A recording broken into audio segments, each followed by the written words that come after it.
Amigos, ¿cómo están? Un gusto saludarlos de nuevo en este diario de campaña, en este día 49. Estamos cerca de cumplir los 2 meses y se acerca ya la veda electoral para los candidatos. En internet no hay veda electoral. Y también ya corregimos, estábamos calculando mal el día de la elección, estábamos diciendo que faltaban 130 días, lo cierto es que no, faltan a partir de hoy 150. Ya lo corregimos y gracias a quien nos hizo notar este error. Hoy lo que quiero que hagamos, lo que hagamos en conjunto, es que nosotros a partir de Twitter, en Política en Línea, podemos alcanzar a ver, a partir de las herramientas que tenemos, cómo se está moviendo la conversación en Twitter. Es decir, a ver, tenemos una serie de personajes, una serie de temas sobre las campañas, sobre los presidenciables, pero ¿quién es quién? ¿Quién está incidiendo en esta conversación? ¿Quién está influyendo? ¿Hacia dónde la están moviendo? Y eso es lo que quiero que veamos hoy. Sin más preámbulo, vamos a ver. Aquí lo que estamos viendo es la red de influenciadores de López Obrador. Por un lado, tenemos a los creadores de contenido, que son, digamos, los nodos más grandes. Y por otro lado tenemos a quien está amplificando la información de estos creadores de contenido. Por ejemplo, si queremos saber dónde está Joaquín López Dóriga en Twitter, en torno a la conversación sobre López Obrador, ya lo localizamos, está acá.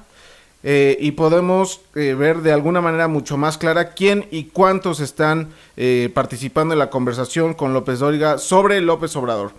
Por ejemplo, aquí vemos a Aristegui, a Carmen Aristegui. López Dóriga está en un enjambre, digamos, como apartado. Carmen Aristegui está dentro de un enjambre mucho más grande. Si vemos, por ejemplo, en el caso de Carmen Aristegui, ¿qué está ocurriendo? Bueno, pues ella tiene incidencia y mayor alcance en mayor número de nodos. Si vemos, por ejemplo, el Universal, es un enjambre que también está apartado del resto de la conversación. Vemos a Proceso, bueno, pues aunque está un poco apartado, hay cercanía. Y esto también tiene que ver con el mapa, es decir, si están cerca es que hay cierta afinidad en la conversación. Por ejemplo, si queremos saber qué pasó con Proceso, que es uno de los enjambres más grandes, como vemos, alcanza a impactar no solo en este enjambre, sino hasta nodos muy alejados en esta red.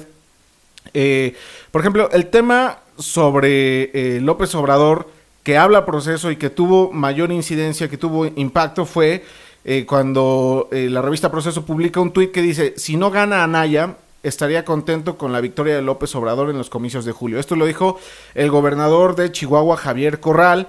Seguimos viendo aquí la red de influenciadores sobre el tema López Obrador. Por ejemplo, vemos a Milenio, es un enjambre también muy chico de este lado, vemos a Expansión que está de este lado. Pero entonces, a ver, ¿cuáles son dentro de este enjambre? ¿Quiénes son los que están teniendo incidencia? A ver, Aristegui, por ejemplo, si vemos las interacciones que generó al respecto, pues vemos que hace referencia a distintos mensajes o a distintos tweets relacionados con López Obrador. Si vemos, por ejemplo, bueno, alcanzamos a notar toda la red de influenciadores a la que llegó Carmen Aristegui. Seguimos viendo, por ejemplo, Sin embargo, si buscamos esas interacciones, esto también es de notarse. El tema de Gabriela Cuevas, cuando Gabriela Cuevas renuncia al PAN para irse a la campaña de López Obrador, fue un tema muy hablado en Twitter y fue retomado por muchos medios, por muchos periodistas. Alguien por ahí a mí me preguntaba si este tema le sumaba a López Obrador. Y yo creo que sí, viendo la influencia en redes, viendo los mensajes y viendo el contenido de los mensajes, yo sí veo que hay cierta reacción positiva al hecho en sí mismo, ¿no? Seguimos viendo, por ejemplo, aquí en el enjambre vemos a Jade Kolpolensky, que es la hoy presidenta de Morena. Dice: recursos desesperados en contra del movimiento que encabeza Andrés Manuel López Obrador. Entonces ya empezamos a notar de alguna manera que hay en todo este gran enjambre una conversación en favor de Andrés Manuel López Obrador, que es una conversación muy amplia. Por ejemplo, esta cuenta de Twitter es una cuenta muy pro López Obrador. La revista MX que más o menos ha tenido también ciertas inclinaciones en ese sentido. Un perfil que pues tiene su nombre en ruso. Esto se puso también de moda en Twitter hace 1 o 2 semanas. Entonces vemos que de alguna manera la conversación pro López Obrador está concentrándose en mayor medida en todos estos enjambres, ¿no? Los enjambres que están afuera, pues digamos que o son más neutrales o ya son prácticamente más en contra, ¿no? Por ejemplo, Raúl Trejo del Arbre, que es un académico de la UNAM, publica: qué reveladora la disciplinada y sumisa indignación de John Ackerman porque León Krause. Esto tiene que ver con la discusión que han tenido en Twitter López Obrador y... No es cierto, López Obrador no, es John Ackerman, que también es un académico de la UNAM, y León Krause, periodista del Universal y periodista internacional mexicano. Han tenido disputas en Twitter por el tema López Obrador y por el tema Rusia. Raúl Trejo, como aquí vemos, se incide y participa en la conversación en contra de, o más bien en favor de León Krause, en contra de López Obrador, si hubiera que ponerlo en esos términos. Seguimos viendo, por ejemplo, vemos a Pascal Beltrán, que es director del periódico Excelsior. Vemos, por ejemplo, que tiene ahí alguno que otro mensaje relacionado con el tema, con López Obrador. Hay un perfil que se hace llamar Jefe Diego News. Yo supondría que es un perfil que habla en contra de López Obrador. Efectivamente, dice López Obrador es un falsario.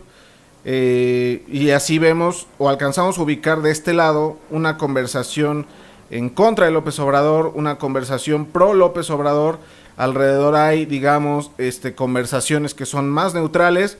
Estas conversaciones alrededor de los grandes enjambres, estos enjambres aislados, son potencialmente nada más conversaciones que son generadas y alimentadas por bots, o son conversaciones por influenciadores muy relevantes, pero que no alcanzan a tener impacto y que no necesariamente son conversaciones relacionadas con el gran cuerpo de la conversación. Por ejemplo, aquí tenemos a Damián Cepeda, que es el presidente del PAN. Está alejado de la conversación que es más francamente anti López Obrador. Obviamente está contrapuesta a los enjambres que son pro López Obrador. Y aquí Damián Cepeda ya dice: el dilema de la elección es claro, continuidad y cambio. El PRI se va, MIT no prende. No alcanzo a ver cómo termina el tuit, pero yo supongo que es para ir enarbolando esta percepción y esta creencia de que Ricardo Anaya va muy por encima de José Antonio Meade y ya muy cerca de López Obrador. Para mí esto es discutible, ya lo plantearemos en otro video, espero que sea esta misma semana.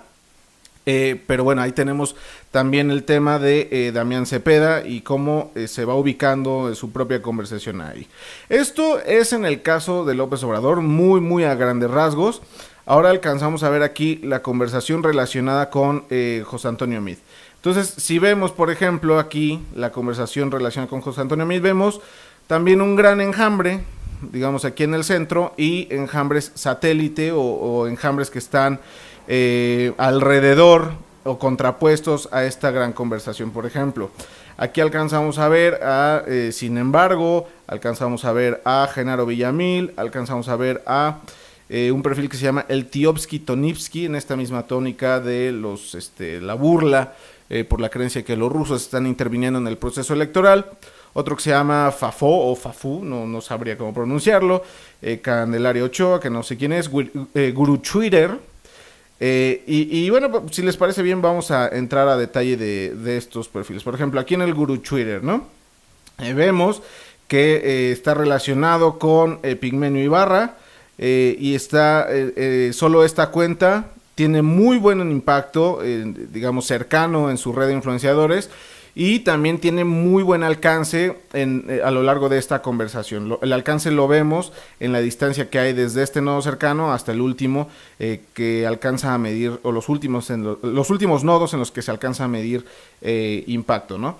Y alrededor de esta conversación, ¿qué hubo? Hubo, por ejemplo, tremenda exhibida que le han dado a José Antonio Meade y a su equipo. Pretendieron inflar, igual no se alcanza a ver cómo termina el tweet, pero pues obviamente es una crítica muy dura de esta cuenta que tiene 82,000 seguidores.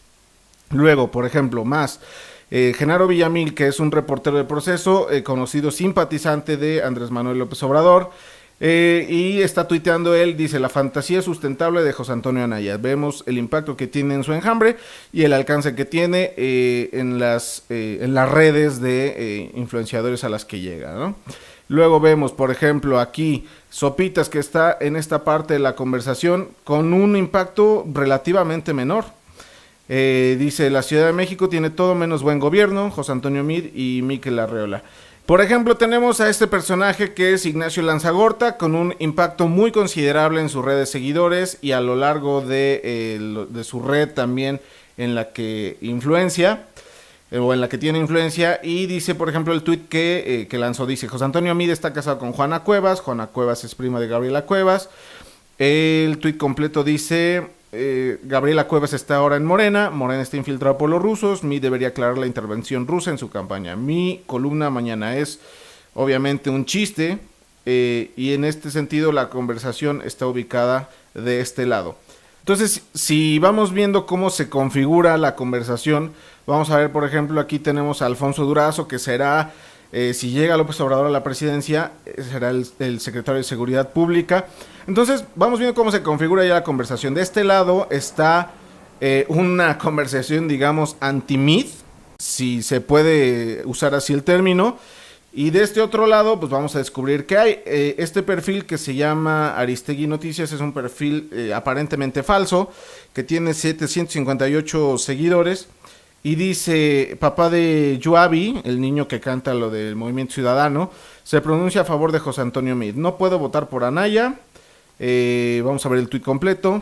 Dice que ya no está el tuit, ya no existe el tuit.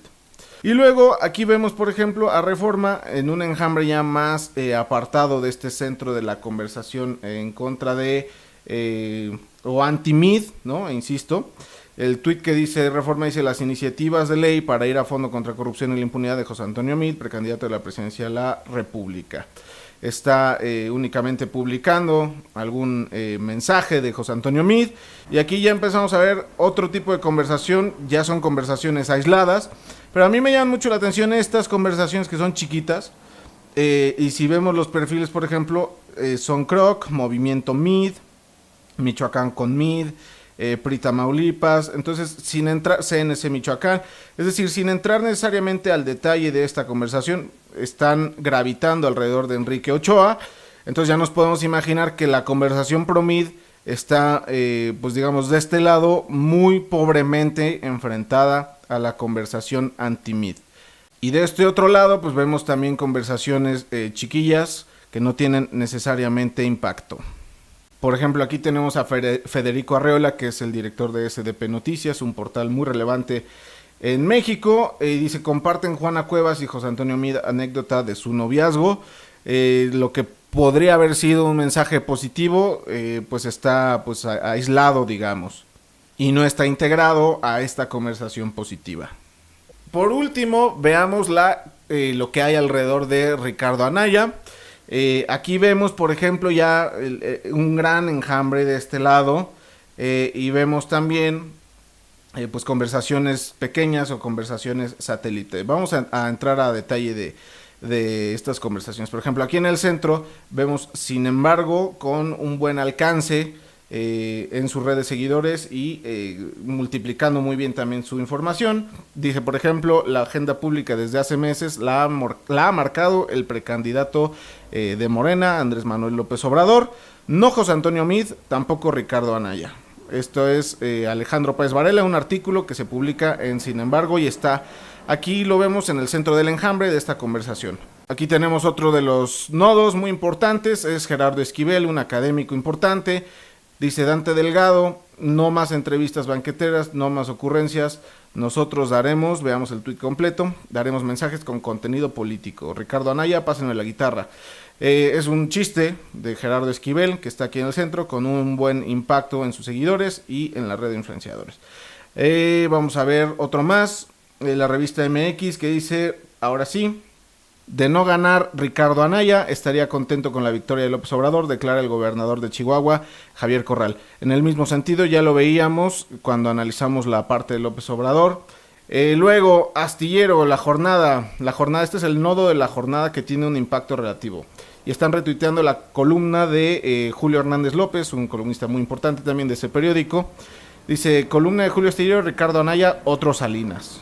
Seguimos, tenemos aquí al perfil de Carmen Aristegui o al del portal Aristegui Noticias, que tuitea, Ricardo Anaya hizo el pacto por México, fue el legislador y votó por las reformas que hoy está criticando, señaló la presidenta de Morena. Es un mensaje, es un, pues digamos, es un argumento que se ha usado repetidamente en contra de Ricardo Anaya como artífice de las reformas estructurales que apoyó junto con el gobierno de Peña Nieto.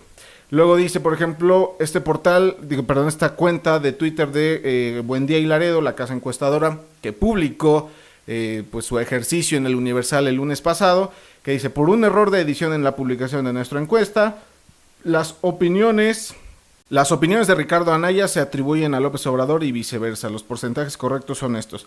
Es decir, aunque no es una conversación necesariamente negativa sobre Anaya, pues tampoco es favorable.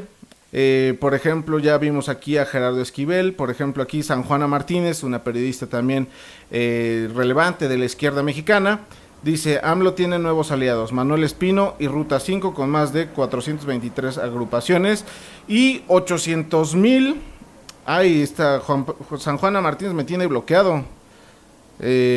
Bueno, pues supongo que no podremos ver su tweet, este tweet retuiteado desde esta cuenta, no podemos verlo. Bueno, es el tuit de San Juana Martínez y pues es lo que hay. Ahora veamos por ejemplo, de Monero Hernández, este dibujante de la jornada, crítico político, que a mí se me hace, aunque yo no comulgo siempre con lo que dice y con muchas de las cosas en términos políticos, ideológicos, no comulgo mucho con él, la verdad es que sí creo que es un cuate que publica cosas que son geniales. Y aquí lo que alcanzamos a ver, por ejemplo, dice dice Monero Hernández, será el apoyo de Fernández de Ceballos a Ricardo Anaya, el banderazo para impulsar su candidatura ante el desastre de MIT, el plan B de los dueños del país. Aquí el Monero Hernández, con muy buen impacto y con muy buen alcance, reforzando esta idea o este mensaje de López Obrador en el que dice que si no es Mid, es Anaya, porque los dos representan a la mafia del poder. En fin, bueno, es un argumento muy discutible, porque la política no es así de simple, pero bueno, ahí está. Y luego vemos que esto me llama mucho la atención, que es una conversación que si no neutral, es bastante negativa para Anaya.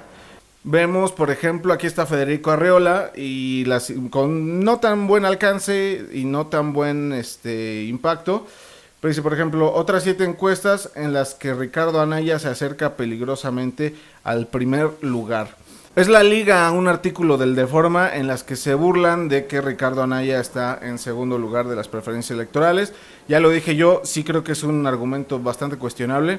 Y bueno, ya se verá, ya lo discutiremos más adelante en otro video. Esto es a grandes rasgos la manera en la que se está configurando la conversación digital, particularmente en Twitter. Obviamente entiendo que la conversación digital es mucho más amplia y puede llegar a ser mucho más compleja también, pero esto es solo un acercamiento y creo que sí nos da una idea bastante clara sobre cómo están trabajando sus mensajes, cómo están trabajando a sus redes de influenciadores los candidatos, y cómo están dispersándose los mensajes, cómo se está también de alguna manera acompañando la coyuntura política con la convivencia propia de las redes sociales.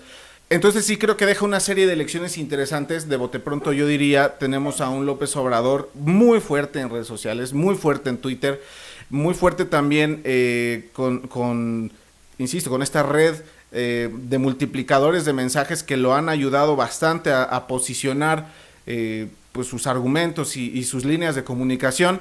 En el otro caso vemos que están golpeando muy duramente a José Antonio Meade, lo están, digamos, la conversación negativa es mucho más grande que la conversación positiva. Vemos que se confirma lo que ya hemos hablado, hay una dificultad en términos de definición de mensaje, de imagen del candidato, y eso se refleja en las redes sociales, naturalmente. Me regreso tantito al caso de López Obrador. A él como él está marcando la agenda todo el tiempo, todas estas adhesiones que tiene, que si Gabriela Cuevas, que si Cuauhtémoc Blanco, es decir, todos estos personajes, pues claro que le ayudan a fortalecer su presencia, su imagen, y pues quién sabe cuánto le ayudarán en términos políticos. Bueno, José Antonio Meade lo vemos en una posición débil, como también vemos a Ricardo Anaya, es decir, no es que Anaya alcance a dominar una conversación. Y me llama la atención, por ejemplo, que el spot de Movimiento Naranja no se refleje en primera instancia, o en este ejercicio tan somero, tan breve.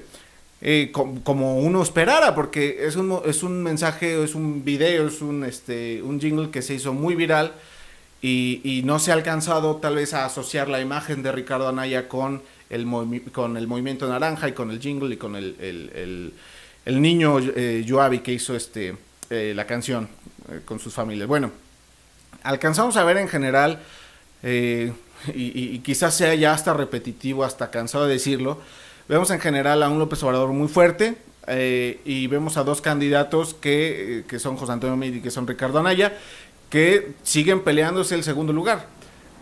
Vamos a hablar esta semana de nuevo de esta guerra de percepciones, porque sí creo que se trata de eso, de querer poner a Anaya en un segundo lugar que no necesariamente está.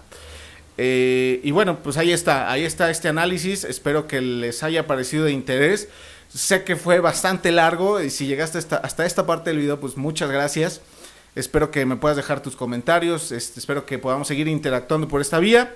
Y pues nada, nos vemos en el siguiente video. Seguramente hoy ya no me va a dar tiempo de subir otro video, así que yo creo que mañana podré subir uno más y el viernes 2 más. En fin, ya nos iremos acomodando. Pero bueno, dejo hasta aquí este análisis. Gracias por acompañarme. Te mando un gran abrazo y seguimos pues en este camino, en este diario de campaña. En el día 49 faltan 150 días para el día de la elección. Yo soy Jesús Caudillo. Nos vemos el siguiente video.